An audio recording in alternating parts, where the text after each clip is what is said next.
Ang susunod na programa ay rated PG. Ito ay nangangailangan ng patnubay at gabay ng magulang para sa mga batang manonood.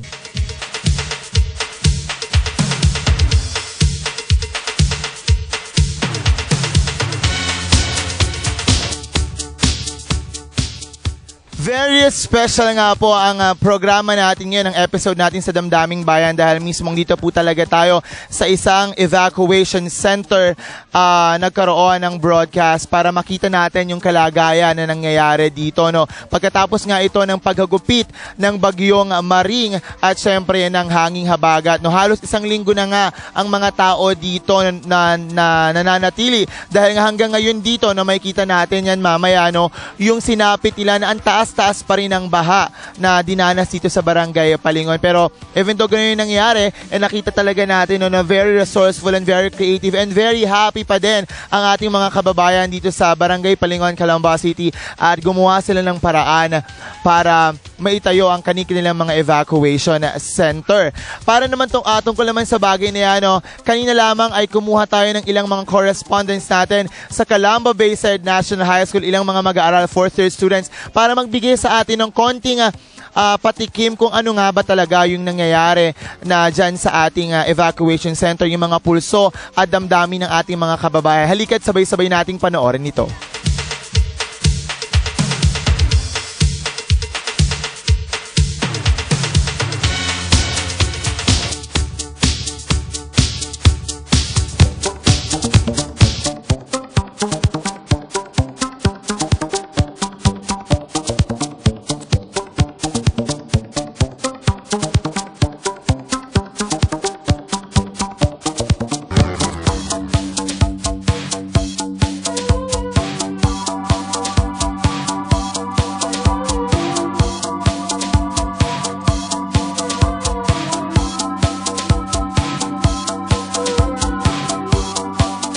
Magandang umaga po at nandito nga po tayo muli sa covered court ng Barangay Palingon. Ate, magandang umaga po. Maaari ko po matanong ang inyong pangalan?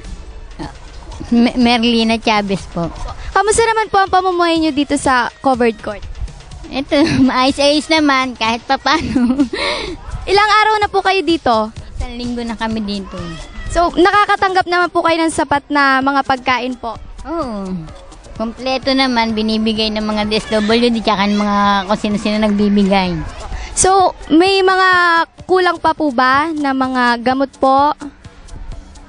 Gamot, di naman masyado kasi hindi naman masyado nagkakasakit ng mga bata. Pinakang ano lang mga bata ngayon, sore eyes. Nagkaka-sore eyes mga bata ngayon. Lang naman. Maraming salamat po. Nanay, magandang umaga po. Ano po pangalan nila? Marina Garcia. Kamusta naman po ang pamumuhay nyo dito sa covered court? Ayos naman at gawa ng merong samahan namin dito ay maayos. Gawa ng meron kami pagkakaisa. So, nanay, okay naman po tatanggap nyo na mga pagkain po? Okay naman. Hindi naman po nagkukulang. Hindi naman. Gusto naman lahat-lahat ang malabibigyan.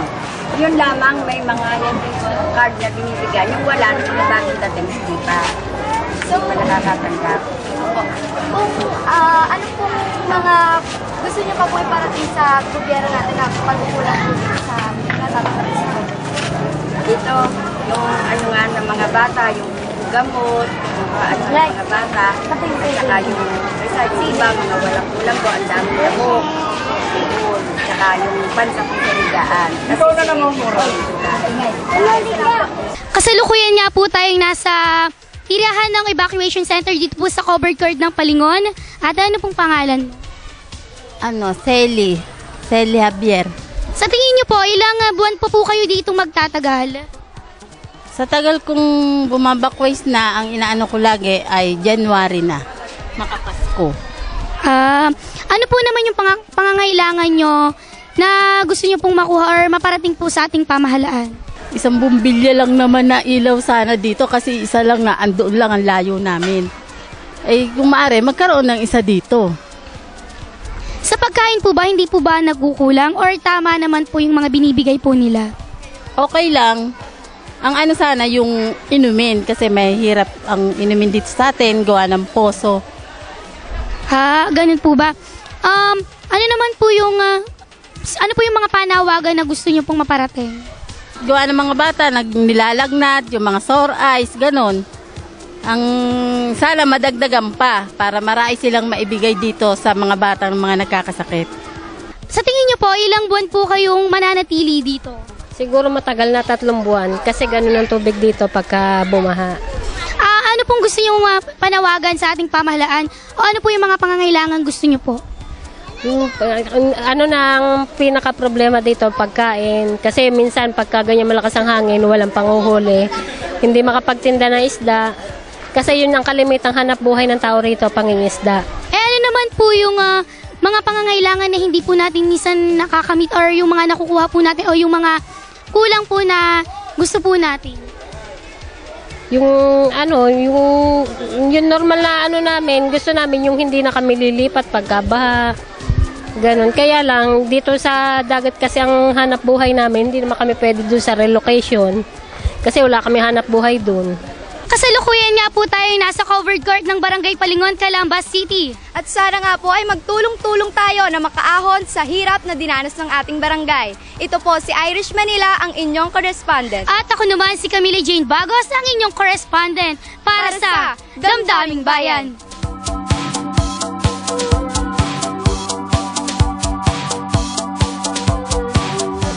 And yes, napanood na nga po natin yung video, no, very nakakakilabot din, no, malaman natin na marami pa rin po sa atin ngayon na mga nangangailangan ng tulong. And katulad ng napanood natin kanina, no, 2 sa mga estudyante ng Calamba Basin National High School ang ginawa nating correspondence. And kasama na nga natin siya ngayon, ang isa sa mga student broadcaster ng Bayside na si Camila Bagos, and syempre ang isang member naman ng choir and very aspiring leader ng kanilang barangay sa Barangay Palingon, syempre si Irish Manila. And interviewin lang natin sila, no.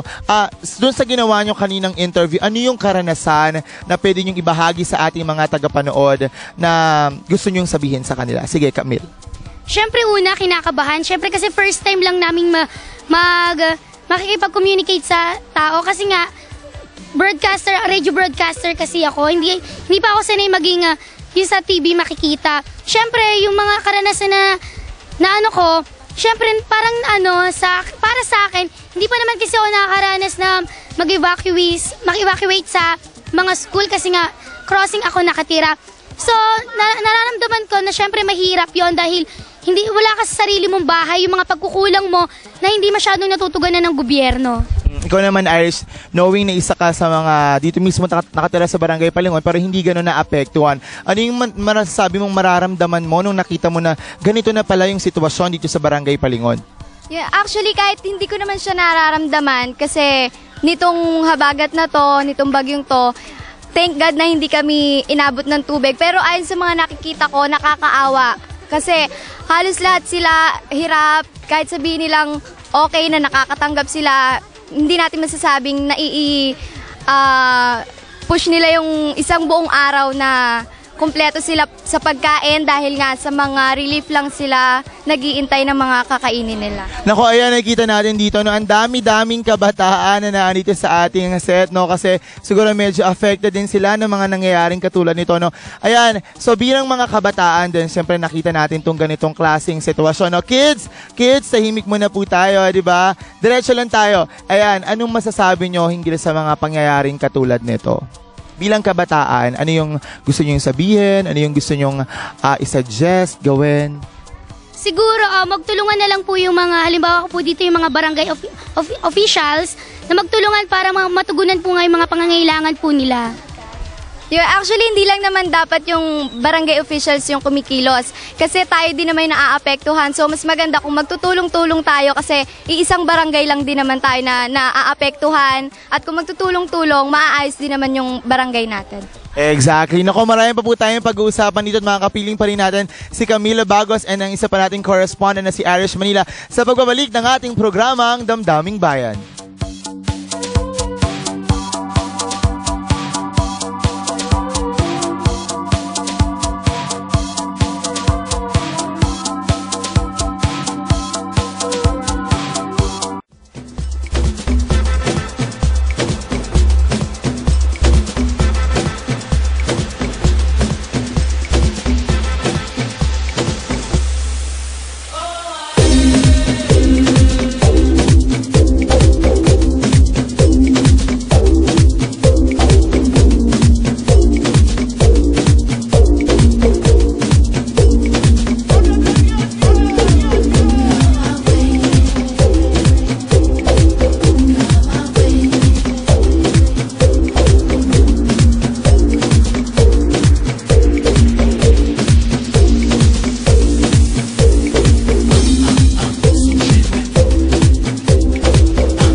mismo para sa lahat ng subscribers ng cable TV at cable internet. Naisa batas na po ang Anti-Cable Television and Cable Internet Tapping Act of 2013. At ayon dito, bawal makikabit ng cable TV at cable internet. Ang parusa sa sino mang lumabag sa batas na ito ay pagkakakulong at pagbabayad ng malaking multa. Bayad ka na nga, kulong ka pa. Kim Atienza po, nagsasabing pagdating sa batas, hindi weather-weather lang. Huwag maging kabit. Supported by the PCTA. Water Element Franchising Business. We offer complete water refilling station setups, upgrades, assembly, customized setups, and relocation. Also available support products like filters, seals, containers, and parts such as pumps, gauge, and others. We conduct free seminar and training on how to start water business. We can give you more basic ideas about capital investment, return on investment, feasibility study, DOH regulation and requirement, business permits and license, sanitary permits. Also, we can give you free ocular site inspection, free floor plan, electrical, water pipeline, counter, sink, and refilling counter designs. To know more about our products, please call or text us at any time. To all interested clients, please send us your complete name, address, emails, and contact details.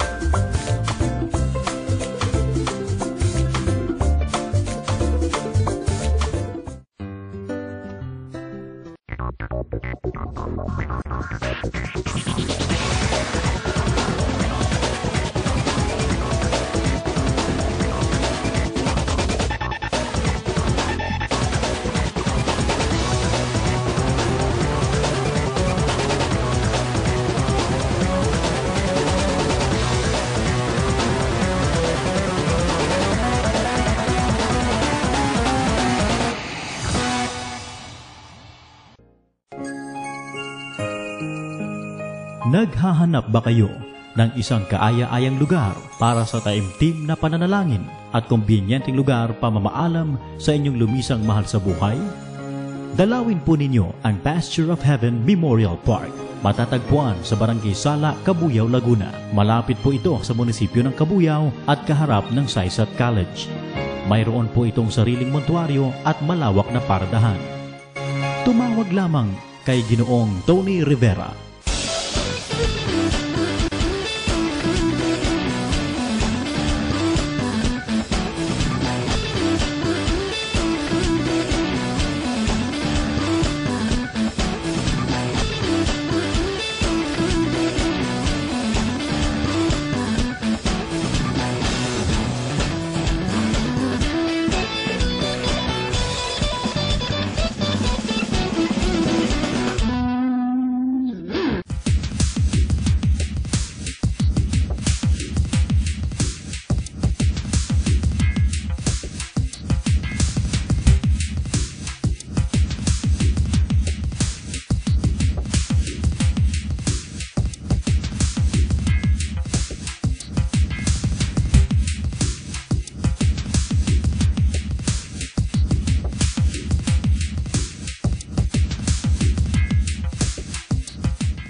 Sumali na sa maagang pamaskong handog para sa aming mga loyal cable subscribers. Narito na ang Pasko sa Royal Cable Promo 2013. Ito ay para sa lahat ng Royal subscribers na updated magbayad ng kanilang monthly cable bill. Ang tatlong monthly draw ay ang sumusunod na petsa. September 6 para sa mga raffle stub na naipon mula August 1 hanggang August 31. October 8 para sa mga raffle stub na naipon mula September 1 hanggang September 30. November 8 para sa mga raffle stub na naipon mula October 1 hanggang October 31.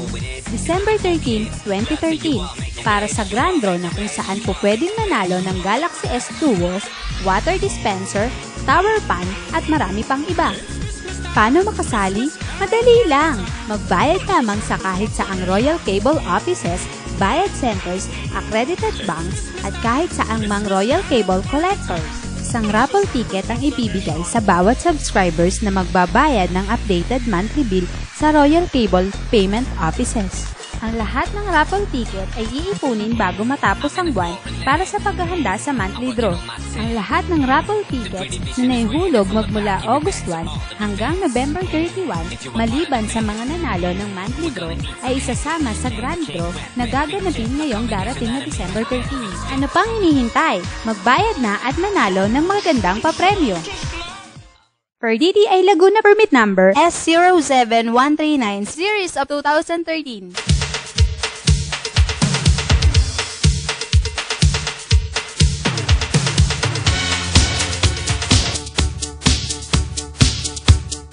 Yes, at nagbabalik po tayo sa ating programang Damdaming Bayan. Dito pa rin po yan sa Laguna TV6 Ipagsabi. At kasama niyo pa rin po ako, ang inyong sandigan na Sammy Grubanzo. At kapiling pa rin po natin ang dalawa nating correspondents na si Camila Bagos and si Arish Manila from Calamba Bayside National High School. And dito po sa aking kanan, hindi ko alam po sino to. Hindi yan. Kasama ko din po isa sa pinakamalapit sa puso ko, si Nanay Nene from Barangay Palingon, Calamba City. Sige na, ibati tayo sa ating mga tagapanood. Magandang umaga po o magandang araw sa inyong lahat. Andito po kami at napapaligiran ng mga batang estudyante na nag-uusisa sa Bakwiz. Dala po kami ng baha ngayong araw na ito. O Nay, kamusta naman po ang inyong pamumuhay ngayon na kayo naapektuhan ng Bagyong Maring? Eto, pansamantala, hindi naman kami nagbabakwiz at hindi pa kami apektado masyado dahil hindi pa pumapasok sa loob ng bahay namin. Totally, yun lang aming dinadaanan, papunta sa kanto na hanggang tuhod ng tubig. Hanggat makakaya, nakakasurvive naman dahil andyan lang naman si Lord. Lagi tayong tinasamahan at lagi nating kasama siya. Yes. Lahat ng pagsubok, kaya, basta tinatanggap. Yes, totoo yan. Tama-tama yung sinabi ni Nanay Nena. Nako, eto naman, sabay-sabay nating panoorin ang ginawa ko naman exclusive report tungkol sa mga nangyayari dito sa Barangay Palingon, Calamba City. Sabay-sabay po nating panoorin ito.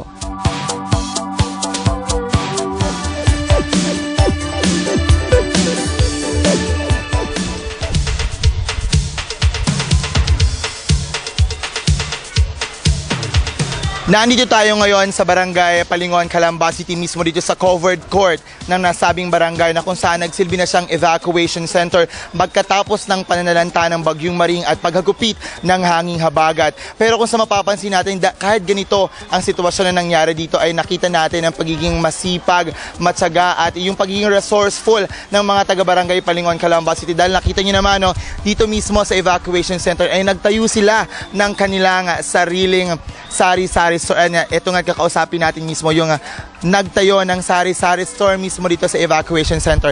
Ate, di tayo sa labas. Makita natin sari-sari store talaga. Take note. At buong-buo ang mga tinda dito. Ayan, anong pangalan natin? Luisa Garcia. Ayan, ay Luisa. Ano naman po yung naging naisipan nyo? Bakit kayo nagtayo ng sari-sari store sa kabila ng nangyayaring sitwasyon dito sa inyong lugar? Siyempre, dati na kasi yan doon kami, bahal doon sa amin hanggang Bewang. Kaya nagtayo kami dito ng sari-sari store. At kung mapapansin natin ang mga taga-barangay Palingon dito, even though nangyayari ang ganitong kalagayan, ay talagang nag-smile pa din sila and tuwang-tuwa pa rin sila na mahagip at makita ng camera.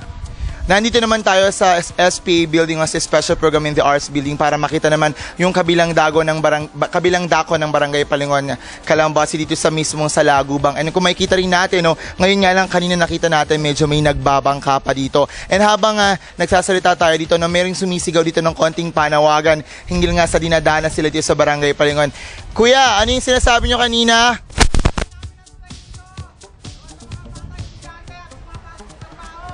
Ayun, ang request nga po nila dito ay kailangan nga daw po ng tulay. Lalong-lalo din sa mga estudyante na pumapasok dito sa Palingon Elementary School and sa Calamba Bayside National High School. At makita natin na medyo mukhang matatagalan pa nga din ang pagtagal ng tubig dito dahil malapit mismo ito sa Laguna de Bay. Dito pa rin sa taas ng bagong building sa third floor mismo ng bagong building ng Calamba Bayside National High School, makikita natin ang ilan sa mga kabahayan dito ay masasabi natin na naging parte na or extension ng Laguna de Bay, lalo sa parte doon sa dulo na kung saan yung ilang mga bahay talaga hanggang bewang, hanggang dibdib pa yung taas ng baha. At sinasabi natin na yun katulad nga din sa ilan sa mga na-interview natin na medyo matatagalan pa yung ganitong klaseng sitwasyon na nangyayari mismo dito sa Barangay Palingon, Calamba City.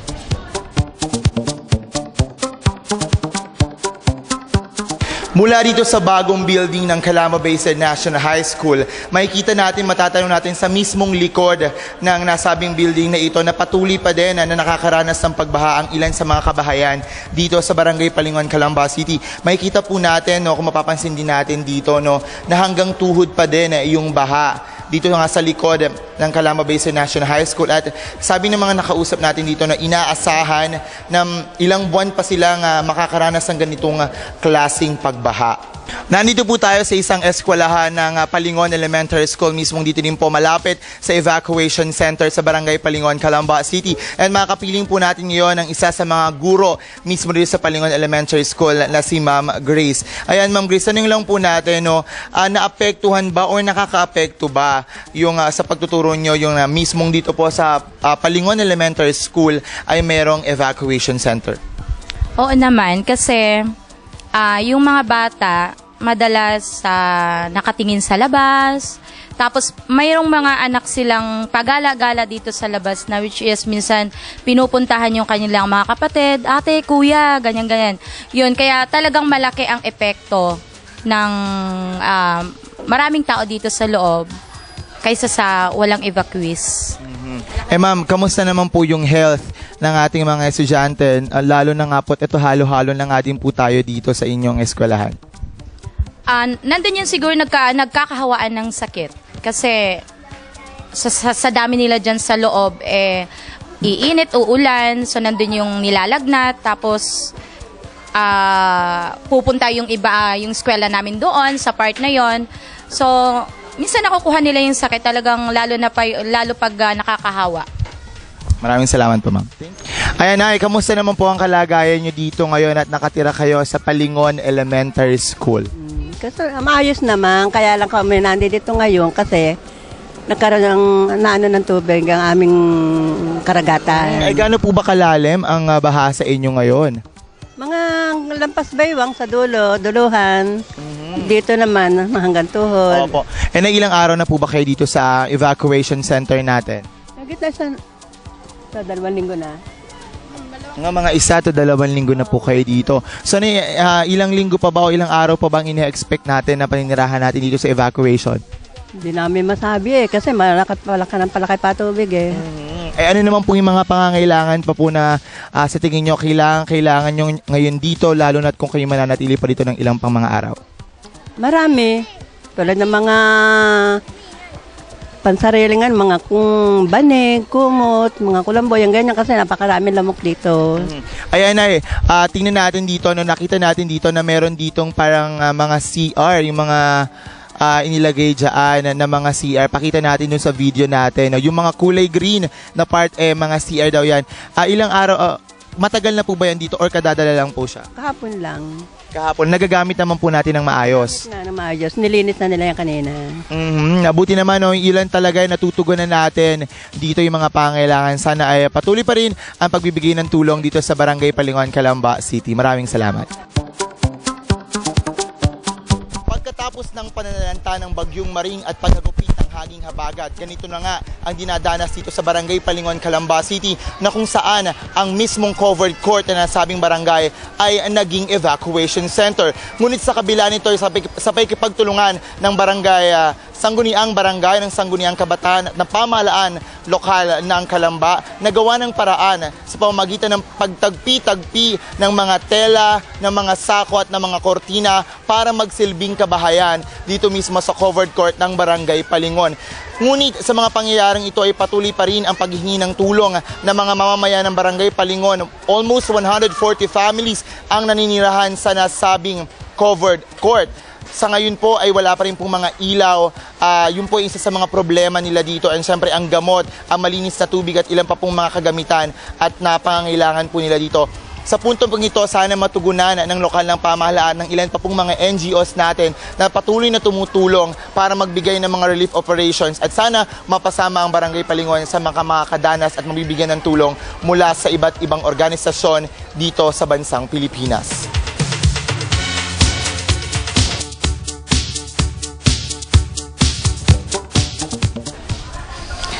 Yes, napanood na nga po natin yung ating mga videos, no? Ayan, nakita natin na medyo mataas pa rin talaga yung baha dyan sa... Oo, wag kang mangulbet na mangulbet, to. Oo. Ayan, medyo mataas pa rin yung mga baha dyan sa... lalo malapit dyan sa dagat kasi ang ano dito, ang Barangay Palingon kasi po ay medyo malapit dito po sa Laguna de Bay. Kaya yung pagtaas, sabi nga ng mga na-interview natin, no, patuloy pa rin yung pagtaas nung tubig. Diba, no? Kasi hindi, kahit hindi inuulan, no, ito pa, darating pa daw, sabi ng Pag-asa, no, may darating na naman ng mga bagyo sa susunod pang mga araw, nako, kaya pag-iingat pa rin po ang kailangan nating atupagin dito ngayon, no? And ayun, syempre sa kabila nito, ang nakakatuwa dito, marami pa rin talaga dito sa Barangay Palingon. Syempre, normal na siguro yun sa mga kababayan natin na gumagawa ng paraan para may continue ang kanilang pamumuhay. No, may napanood nga tayo, di ba, na parang nagtinda-tindahan sila, gumawa sila ng sari-sari store. Yung iba naman talaga gumagawa pa rin ng paraan, no, sa kortina lang, sa pamagitan ng kortina, na paghati-hati ang barangay, ang covered court. Sabi nga natin, no, almost 140 families, dito pa lamang po yan sa Barangay Palingon, sa Calamba City ang naapektuhan. Ano pa po dyan sa iba pa pong mga lugar. Buti na nga lang, hindi ganun ang kataas pa din yung baha. Hindi katulad nung nakaraang taon, diba? So, ayan mga kids, ano masabi nyo? Nahiya yung mga kids. Pero sige, mamaya po marami po tayong pag-uusapan sa babalik lamang po ng ating programang Damdaming Bayan.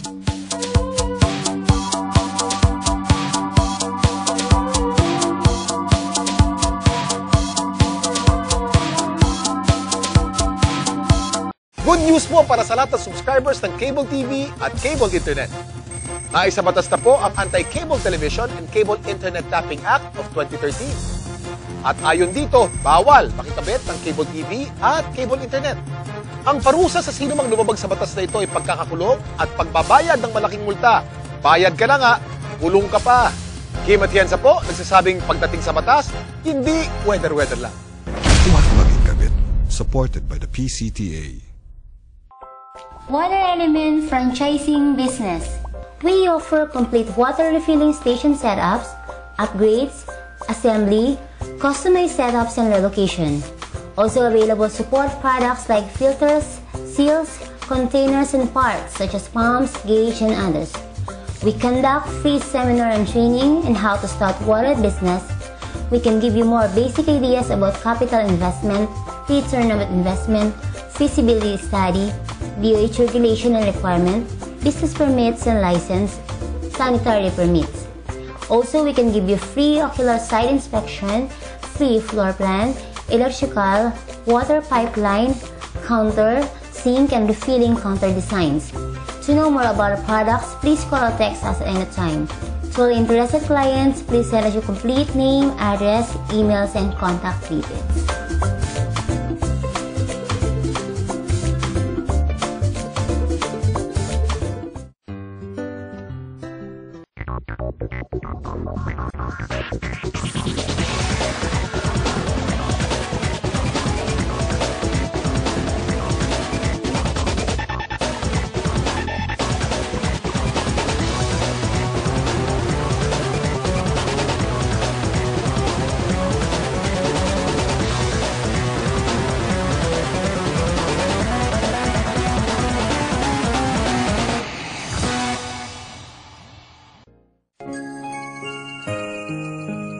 Naghahanap ba kayo ng isang kaaya-ayang lugar para sa taimtim na pananalangin at kumbinyenteng lugar pamamaalam sa inyong lumisang mahal sa buhay? Dalawin po ninyo ang Pasture of Heaven Memorial Park. Matatagpuan sa Barangay Sala, Cabuyao, Laguna. Malapit po ito sa munisipyo ng Cabuyao at kaharap ng Saisat College. Mayroon po itong sariling montuaryo at malawak na pardahan. Tumawag lamang kay Ginoong Tony Rivera.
sumali na sa maagang pamaskong handog para sa aming mga loyal cable subscribers.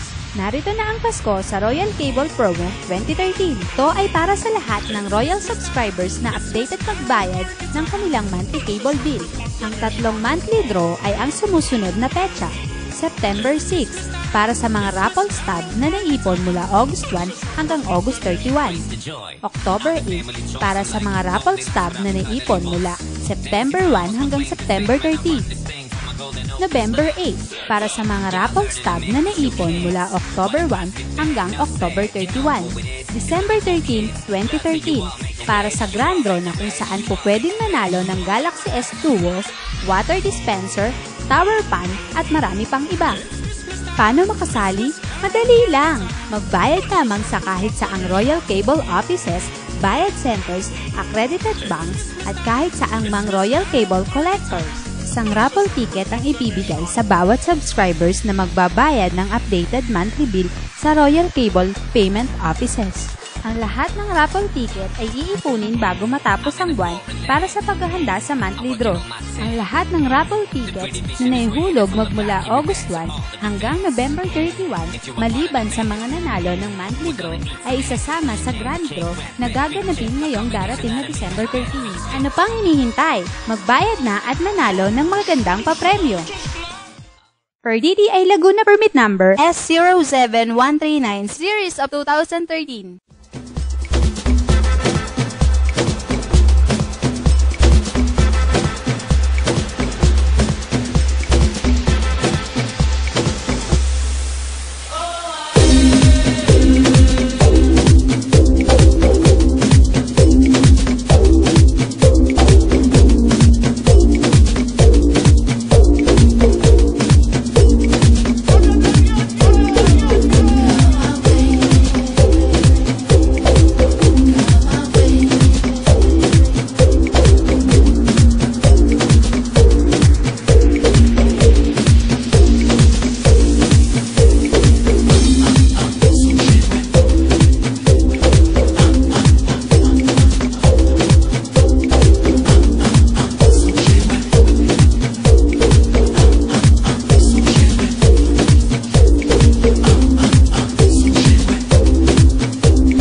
At nagbabalik po tayo sa ating programang Damdaming Bayan. Kasama niyo pa rin po ako ang inyong sandigan na Sammy Grubanso. Kasama pa rin po natin ang ating dalawang correspondents na si Camila Bagos and si Irish Manila from Calamo Basin National High School. At kapiling po natin ngayon ang mga makukulit na kabataan ng Barangay Palingon, Calamba City. No? Katulad nga po ng pinag-usapan natin kanina, no, nakita po natin yung sitwasyon na nangyayari dito. Yung malagim na sitwasyon pa rin po na nangyayari dito sa Barangay Palingon, Calamba City. Pero sa kabila nito, no, wag po tayo mawala ng pag-asa dahil alam natin na marami pong mga relief operations na ginagawa hindi lamang po dito sa Barangay Palingon, Calamba City. Kaya eto naman, no, mga ating correspondents Camila and Irish, sabay-sabay nating panoorin ang ginawang ng mga ilang relief operations ng ilang mga non-government organizations sa buong lalawigan ng Laguna. Halika't sabay-sabay nating panoorin ito.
salamat po at kami po ang isa sa nabigyan ng tulong kasi guardian din po siya.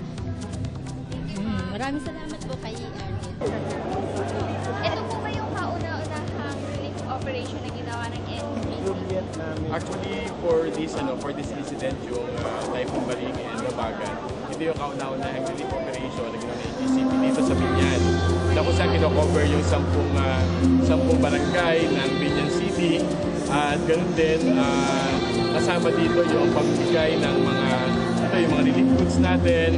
At ganoon din, nagbigay tayo ng konting tulong doon sa mga kababayan natin na nasalanta ng bagyo at nasalanta ng Habagat.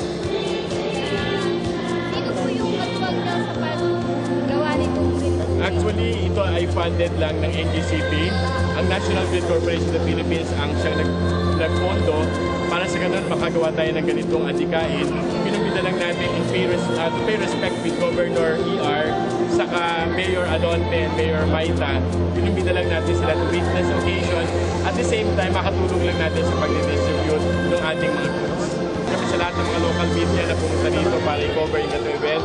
Papasalamat din kami kay Governor, kay Mayor Alonte, Mayor Maita, para sa pagtulong sa pag-distribute at sa ating mga kabayan po na nadamit po ng bagyo at po ng Habagat. Mag-ingat po tayo sa ating mga lugar at asahan po ninyo ng NGCP naman po ay lagi na dito para tumulong po sa mga kabayan po natin na naapektuhan mo na sa lahat ng ganito bagyo at Habagat. Thank you.